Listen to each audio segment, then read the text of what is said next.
ಮುಖ್ಯಮಂತ್ರಿ D K Shivakumar ಮತ್ತು ನನ್ನ ನಡುವೆ ಯಾವುದೇ ಆತ್ಮೀಯತೆ ವ್ಯಾವಹಾರಿಕ ಸಂಬಂಧ ಇಲ್ಲ. ಅಪಪ್ರಚಾರ ಮಾಡುವವರಿಗೆ ಭಗವಂತ ಒಳಿತು ಮಾಡಲಿ ಅನ್ನೋಂಥ ಮಾತು ಹೇಳೋ ಅವಶ್ಯಕತೆ ಇತ್ತ ಅಂತ. ಯಾಕಂದರೆ ಅವರು ಇಲ್ಲ ಅಂದಾಗ ಅದ್ರ ಬಗ್ಗೆ ನಿರ್ಲಕ್ಷ್ಯ ಮಾಡುವಂಥದ್ದು ಭಾಳ ಯೋಗ್ಯವಾದ ನಡೆ. ಅದರದ್ದು ಮಾಡ್ತಾ ಇಲ್ಲ ಅಂದಾಗ ಸಹಜವಾಗಿ ಏನೂ ಅದಪ್ಪ ಅಲ್ಲೇ ಧಾರ್ಮಿಕ ಕುಚ್ ಕಾಲ ಅಂತ. ಮತ್ತು ಇಲ್ಲಿ ರಾಜಕೀಯದಲ್ಲಿ ಇಲ್ಲಿ ಒಬ್ರಿಗೊಬ್ಬರು ಸಂಬಂಧಗಳು ಇದ್ದಾವನ್ನ ಯಾರೂ ಇಲ್ಲೇ ಭಾಳಷ್ಟು ವೈರತ್ವದಲ್ಲಿ ದೂರ ಇರ್ಬೋದು, ಬಟ್ ಒಳಗಿದೊಳಗೆ ಎಲ್ಲ ಕಡೆನೂ ಇದ್ದೇ ಇರ್ತದೆ. ಒಂದು ಮೇನ್ ಮುಖ್ಯಮಂತ್ರಿ ಸ್ಥಾನಕ್ಕೆ ಬಂದಾಗಂತ ಎಲ್ಲರೂ ಅವ್ರ ಜೊತೆಗೆ ಸಂಪರ್ಕ ಮಾಡಲಿಕ್ಕೆ ಒಳ್ಳೆಯ ಸಂಬಂಧಿಗಳಿಗೆ ಪ್ರಯತ್ನ ಮಾಡ್ತಾರೆ. ಸ್ವತಂತ್ರವಾದ ಮೀಡಿಯಾಗೆ ಬೇಕಾಗಿರುವುದು ಸ್ವತಂತ್ರ ಧ್ವನಿ. ಆ ಸ್ವತಂತ್ರ ಧ್ವನಿ ಉಳಿಸಲು ನೀವು ಮಾಡಬೇಕಾದದ್ದು ಇಷ್ಟೇ. ಅದೇನಪ್ಪಾ ಅಂತಂತಂದ್ರೆ ನಿಮ್ಮ ಕೈಲಾದಷ್ಟು ಸಹಾಯ ಈ ಚಾನಲ್ಗೆ ಮಾಡಿ ಹಾಗೂ ನಿಮ್ಮ ಧ್ವನಿಯನ್ನು ಕಾಪಾಡಿಕೊಳ್ಳಿ. ಆ ದಿಸೆಯಲ್ಲಿ ಇರಬಹುದಿಲ್ಲ ಅಂತಲ್ಲ. ಸಿದ್ದರಾಮಯ್ಯ ಜೊತೆಗೂ ಇವರು ಚೆನ್ನಾಗಿ ಮಾತಾಡ್ತಾ ಇದ್ರು.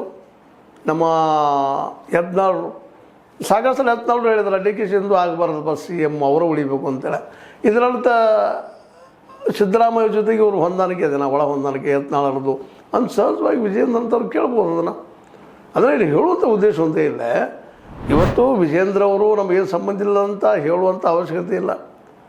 ಅವ್ರಿಗೆ ಮುಖ್ಯವಾಗಿ ಈಗ ವಿಜೇಂದ್ರವ್ರು ಮಾಡಬೇಕಾಗಿದ್ದೇನಪ್ಪ, ಎಲ್ಲಿ ತಪ್ತಾ ಇದೆ ಸರ್ಕಾರ, ಏನು ಮಾಡಬೇಕಾಗಿದೆ, ಅದು ಭ್ರಷ್ಟ ವ್ಯವಹಾರ ಆಗಿರ್ಬೋದು, ಮತ್ತೇನಾಗಿರ್ಬೋದು, ಅದರ ಬಗ್ಗೆ ಹೆಚ್ಚು ಇಂಟ್ರೆಸ್ಟ್ ಕೊಡಬೇಕು. ವಿನಃ ಯತ್ನಾಳ್ ಹೇಳಿದರು ಮತ್ತೊಬ್ರು ಹೇಳಿದ್ರು ಅಂತೇಳಿ ಮಂಜುನಾಥನ ಹಾನಿ ಮಾಡಿದರೆ ಅಥವಾ ಗುಡಿಗೆ ಹೋಗಿ ಬಂದು ಹೊರಗೆ ಬಂದು ಪ್ರೆಸ್ ಮಾಡಿ ಮಾತಾಡಿದರೆ ಸಹಜವಾಗಿ ಇಡಿಸ್ತದೆ. ಇವರು ಏನದನಪ್ಪ ಅಂತೇಳಿ. ಯಾಕಂದ್ರೆ ಇವತ್ತು ಇದು ಇನ್ನೊಂದೆಲ್ಲ ತಿಳ್ಕೊಬೇಕಾಗಿದ್ದೇನಪ್ಪ ಅಂತಂದ್ರೆ ಈ ಆಧುನೀಕರಣದಿಂದಾಗಿ ಹೊಸ ಹೊಸ ವಿಚಾರಗಳಿಂದಾಗಿ ಟೆಕ್ನಿಕಲ್ ಡೆವಲಪ್ಮೆಂಟ್ಗಳಿಂದಾಗಿ ವಿಶ್ವ ಅನ್ನುವಂಥದ್ದು ಭಾಳ ವೈಜ್ಞಾನಿಕ ಮುಂದೆ ಹೋಗ್ತಾ ಇದ್ದಾರೆ.